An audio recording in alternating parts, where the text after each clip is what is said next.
Olá pessoal, então vamos continuar aqui falando ainda da incapacidade, né? A gente já mostrou em relação à capacidade das pessoas naturais que existem as duas modalidades, né? Que é a incapacidade absoluta e a incapacidade relativa. A incapacidade absoluta é o menor de 16 anos. Esse menor de 16 anos, ele não pode praticar os atos da vida civil, pessoalmente.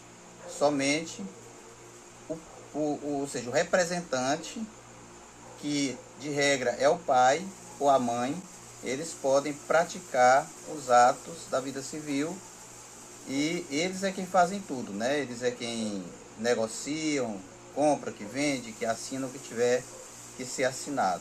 E também foi explicado que essa incapacidade, ela não tem o significado dessa palavra, em termos jurídicos, não quer dizer com o significado que nós conhecemos no dia a dia, né? Porque muitas vezes podemos dizer, fulano tem 15 anos, mas fulano ele é capaz de fazer tudo, ele já faz tudo, isso não é nada disso, né? Essa palavra incapaz que o Código Civil se refere é para dizer que a pessoa menor de 16 anos não é permitido fazer negócio jurídico, exercer, ou seja, por si só, pessoalmente, os atos da vida civil. Agora, pessoal, vamos entender um detalhe importante aqui na questão da representação. Foi dito que a regra da representação é os pais.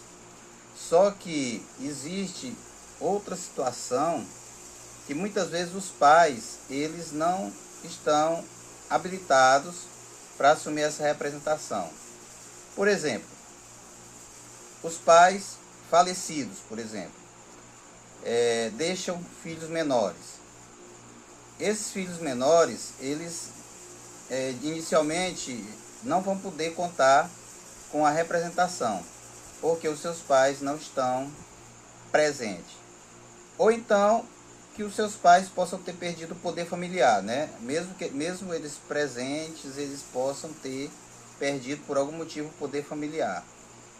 E também, mesmo que eles não tenham falecido e nem perdido o poder familiar, eles se encontram ausentes, talvez em locais que não são conhecidos, ou seja, não se sabe onde andam os pais dessa criança, desse menor de 16 anos.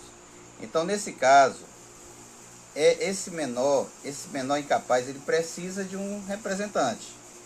E o representante, no caso, ele é um tutor.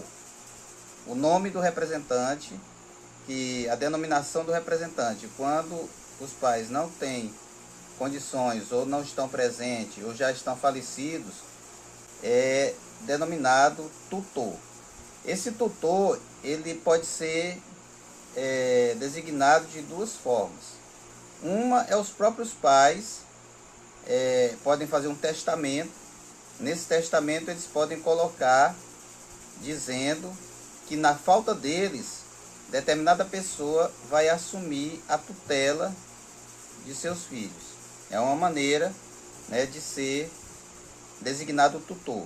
Vamos dizer assim, esses pais, de repente, acontece uma dessas causas que já foi falado, né? Falecimento, perda do poder familiar, ou se ausentam de uma forma que ninguém sabe por onde. Esse testamento vai indicar a pessoa que vai assumir a tutela. E a outra maneira é quando não tem esse testamento, então esse caso vai para a justiça e o juiz ele vai determinar quem será o tutor que vai representar esse absolutamente incapaz. E o juiz, no ato de decidir esse processo, ele tem uns critérios, né? E primeiro, a preferência para assumir a tutela vai para os ascendentes.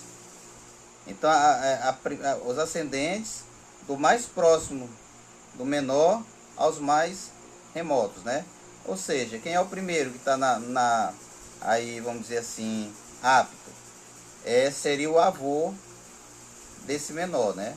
O avô ou a avó ou os avós se eles não tivessem aptos e tivessem ainda os bisavós, né, e estivessem em condições de exercer essa tutela, então seriam eles. Mas também, na ausência desses ascendentes, pode ser também exercida pelos parentes colaterais, né? Inicialmente por um irmão, vamos dizer assim, mais velho, né? E já tem a capacidade, né, de assumir a tutela do menor.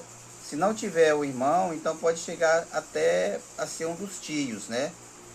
E, enfim, se nessa sequência aí, nessa ordem, não tiver ninguém apto, o juiz ele pode aí estar verificando a melhor solução para esse menor, quem seria uma pessoa apta a assumir essa tutela. Então é só esse detalhe por hoje, meus amigos, para que a gente possa entender essa questão da representação, que já foi falado, que a regra é os pais, mas quando os pais não puderem, por algum motivo, esse menor tem que ter um tutor, e esse tutor é quem vai exercer os atos da vida civil, representar esse menor incapaz nos atos da vida civil. Então, meus amigos, um abraço e até a próxima.